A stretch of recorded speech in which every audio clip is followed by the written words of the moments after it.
Virus భారతదేశంలో కూడా వేగంగా విస్తరిస్తోంది అని వస్తున్న వార్తలు ఇప్పుడు మరింత భయాందోళనకు గురి చేస్తున్నాయి.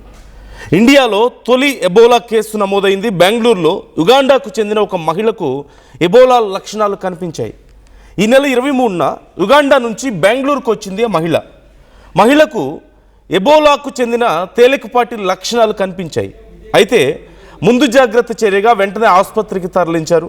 శాంపిల్స్ సేకరించి పూణే NIVకి పంపించారు అధికారులు. బెంగళూరులో ఎబోలా కేసుతో ఇప్పుడు తెలంగాణ కూడా అప్రమత్తమైంది. వివిధ దేశాల నుంచి వస్తున్నటువంటి ప్రయాణికులకు ఎయిర్పోర్ట్లో స్క్రీనింగ్ చేస్తున్నారు. శంషాబాద్ ఎయిర్పోర్ట్లో కూడా స్క్రీనింగ్ పరీక్షలు నిర్వహించినట్లుగా తెలుస్తోంది. థర్మల్ స్కానర్లు, హెల్త్ చెకప్లతో తనిఖీలు చేస్తున్నారు. గాంధీ ఆసుపత్రిలో ప్రత్యేక వార్డులు ఏర్పాటు చేస్తున్నారు. ఎబోలా లక్షణాలు ఉన్న వారికి చికిత్స అందించేందుకు అన్ని ఏర్పాట్లను మేము చేస్తున్నాం అంటూ చెప్తున్నట్లుగా తెలుస్తోంది. అయితే కొన్ని ప్రాథమిక లక్షణాల ఆధారంగా ఎబోలాను ఈజీగా గుర్తించవచ్చు అంటూ చెప్తున్నారు. ఇతర దేశాల నుంచి వచ్చేటువంటి ప్రయాణికులకి ప్రాపర్గా స్క్రీనింగ్ చేయాల్సిన అవసరం ఇక్కడ క్లియర్గా కనిపిస్తోంది. ఎబోలా వచ్చినటువంటి వ్యక్తుల్లో బేసిక్ ఎలాంటి లక్షణాలు కనిపిస్తాయి అనేది చూస్తే చాలా తీవ్రమైనటువంటి జ్వరం వస్తుంది, ఈజీగా అలసిపోతుంటారు, అలసట చాలా ఎక్కువగా ఉంటుంది. అలాగే కండరాలు, కీళ్ళ నొప్పులు చాలా ఎక్కువగా వస్తాయి. తీవ్రమైన తలనొప్పి ఉంటుంది, గొంతు నొప్పి వాళ్ళలో చాలా ఎక్కువగా కనిపిస్తుంది. ఇది ఫస్ట్ స్టేజ్లో కనిపించేటువంటి క్వాలిటీస్. ఒకవేళ అది సెకండ్ స్టేజ్కి వస్తే వాంతులు, విరేచనాలు అవుతాయి. కొన్నిసార్లు వీటిలో రక్తం కూడా పడుతుంది అంటున్నారు. అలాగే కడుపు నొప్పి, పొత్తి కడుపులో విపరీతమైన నొప్పి వస్తుంది. చర్మం మీద దద్దుర్లు వస్తాయి, మంటలు, మచ్చలు లేదా దద్దుర్లు వచ్చే అవకాశం ఉంది.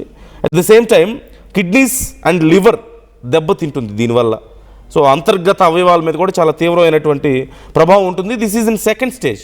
ఇక థర్డ్ స్టేజ్లో చిగుళ్ళు, ముక్కు, అలా అట్ ద సేమ్ టైం మలద్వారం నుంచి కూడా రక్తం వస్తుంది. చర్మం కింద రక్తం గడ్డ కట్టడం వల్ల నల్లటి మచ్చలు కనిపిస్తాయి మనకి పైన. అలాగే దగ్గినప్పుడు లేదా వాంతులు చేసుకున్నప్పుడు రక్తం పడుతుంది. ఇలా ఇది థర్డ్ స్టేజ్లో. ఇక ఫైనల్ స్టేజ్లో ఇంత దారుణమైనటువంటి పరిస్థితి ఉంటుంది. ఇప్పుడు భారతదేశంలో కూడా ఎబోలా విస్తరిస్తుందా అన్న అనుమానాలు, ఒక కేసు నమోదైందన్నటువంటి వార్తలు భయాందోళనకు గురి చేస్తున్నాయి. అయితే అసలు ఇది ఎలా వ్యాపిస్తుంది? ఎబోలా అనేది గాలి ద్వారా వ్యాపించేది కాదు. వైరస్ ఇది గాలి ద్వారా వ్యాపించేది కాదు. కేవలం డైరెక్ట్ కాంటాక్ట్. మీరు డైరెక్ట్గా ఆ అవతలి వ్యక్తితో కాంటాక్ట్లో ఉన్నప్పుడు మాత్రమే ఇది వ్యాపిస్తుంది. జనరల్గా అడవి జంతువుల నుంచి ముఖ్యంగా చూస్తే ఫ్రూట్ బ్యాట్స్ అనేటువంటి కొన్ని గబ్బిలాలు, కోతులు, చింపాంజీలు వాటి రక్తం, లాలాజలం లేదంటే వాటి మాంసాన్ని తాకడం ద్వారా కూడా ఇది మనుషులకి సోకుతుంది అంటున్నారు. మనుషుల నుంచి మనుషులకు కూడా ఎబోలా వ్యాపిస్తూ ఉంటుంది. లైక్ ఎబోలా సోకినటువంటి రోగి యొక్క రక్తం, వాంతులు, విరోచనాలు, చెమట, లేదంటే వాళ్ళ సలైవా, వాళ్ళ లాలాజలం, ఇలా లేదంటే వాళ్ళ స్పర్మ్ వంటివి ఇతరుల చర్మానికి లేదా కంటికి, ముక్కుకి తాకడం వల్ల ఇది చాలా వేగంగా స్ప్రెడ్ అయ్యే అవకాశం ఉంది.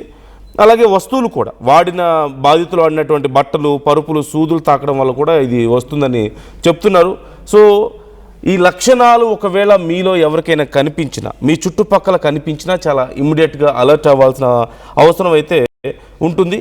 RT-PCR పరీక్ష ద్వారా దీన్ని నిర్ధారించుకోవడానికి అవకాశం ఉంది అంటున్నారు. మనం గతంలో కరోనా టైంలో కూడా ఇలాంటి పరీక్షలే మనం చూసాం. అయితే దీనికి సమర్థవంతమైనటువంటి వ్యాక్సిన్లు కూడా అందుబాటులో ఉన్నాయి. And at the same time దీని ఇంపాక్ట్ తగ్గించడానికి, దీని తీవ్రతను తగ్గించడానికి మెడిసిన్ కూడా అందుబాటులో ఉంది. ఇప్పుడు యుగాండా నుంచి వచ్చినటువంటి ఒక ప్రయాణికురాలకి ఈ ఎబోలా సోకిందన్నటువంటి వార్తలు సంచలనం రేపాయి. ఇమీడియట్గా ఎయిర్పోర్టుల్లో కూడా దీనికి సంబంధించి స్క్రీనింగ్ చేస్తున్నట్లుగా తెలుస్తోంది. టెస్టులకు రెడీగా ఉన్నారని, అలాగే ప్రభుత్వాలు కూడా అలర్ట్ అవ్వాల్సిన అవసరం ఉంది అని చెప్తున్నారు. మరికొంత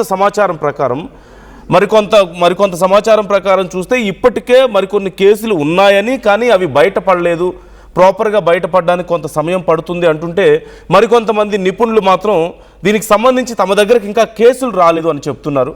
సో జాగ్రత్తగా ఉండాల్సిన అవసరం అయితే ఖచ్చితంగా ఉంది. మరీ ముఖ్యంగా ఇతర దేశాల నుంచి వచ్చినటువంటి ప్రయాణికులకి దూరంగా ఉండండి. ఒకవేళ వీటిలో ఏవైనా లక్షణాలు కనిపించాయా, వాళ్ళకి ఫీవర్ కానీ, లేదంటే సివియర్ హెడేక్, గొంతు నొప్పి, లేదంటే విపరీతమైన చెమట రావడం, అలసట రావడం లాంటి లక్షణాలు, ఇవన్నీ మిక్స్డ్ ఇవన్నీ కనుక ఒకే చోట కనిపిస్తే, ఒక వ్యక్తిలో కనుక కనిపిస్తే బీ కేర్ఫుల్.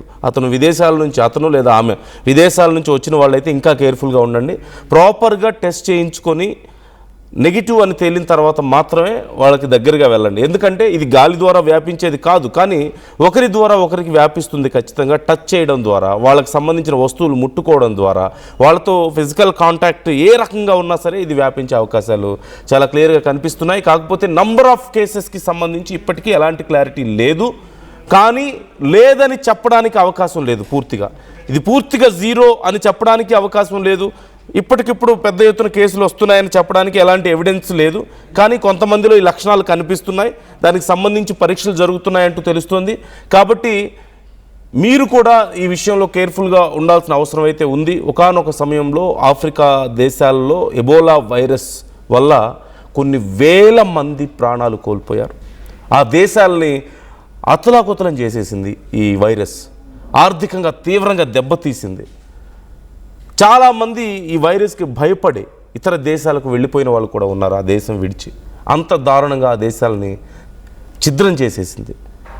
ఇప్పుడిప్పుడే కొంత కంట్రోల్లోకి వచ్చింది. వ్యాక్సినేషన్స్ అందుబాటులోకి వచ్చాయి, అక్కడ కంట్రోల్లోకి వచ్చింది. ఇక కేసులు చాలా తక్కువగా ఉన్నాయి, ఎక్కడో మారుమూల ప్రాంతాల్లో తప్ప అనుకుంటున్న సమయంలో మరొకసారి అక్కడ కేసులు కొంత పెరుగుతున్నట్లుగా తెలుస్తుంది. అట్ ది సేమ్ టైం విదేశాల నుంచి భారతదేశానికి వస్తున్నటువంటి వాళ్ళు కూడా జాగ్రత్తగా ఉండాల్సిన అవసరం ఉంది అంటూ హెచ్చరికలు మనకి వినిపిస్తూ ఉన్నాయి. దీనికి సంబంధించి మీకు ఏదైనా సమాచారం ఉందా? మీకు తెలిసిన వాళ్ళు ఎవరికైనా ఒకవేళ ఇలాంటి క్వాలిటీస్ ఏమైనా కనిపించినా సరే try to let us know. మాకు సమాచారం ఇచ్చే ప్రయత్నం చేయండి. మాతో మీ అభిప్రాయాల్ని, మీ దగ్గర ఉన్నటువంటి సమాచారాన్ని కూడా షేర్ చేసుకునే ప్రయత్నం చేయండి. And at the same time ఈ అంశానికి సంబంధించి ఎప్పటికప్పుడు అప్డేట్స్ ఆర్టీవీ మీకు అందిస్తూనే ఉంటుంది.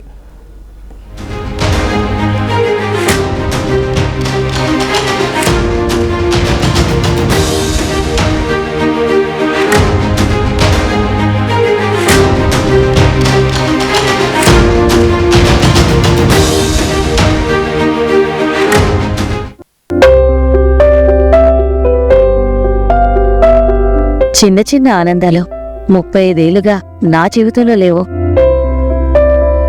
35 ఏళ్లుగా నేను డైపర్లలో బ్రతికాను. 6 సెంటీమీటర్ల ఫిస్టులా నా మూత్రాశయంలో లీకు కారణమైంది. ఎవరూ నాకు సహాయం చేయలేకపోయారు. ఏఐఎన్యూలో వైద్యులను కలిసే వరకు. అక్కడ వారు రోబోటిక్ శస్త్రచికిత్సతో నాకు పరిష్కారం ఇచ్చారు. వారు నా ఆత్మవిశ్వాసాన్ని కూడా తిరిగిచ్చారు. Precision care makes it possible. The Center for Robotic Surgery at AINU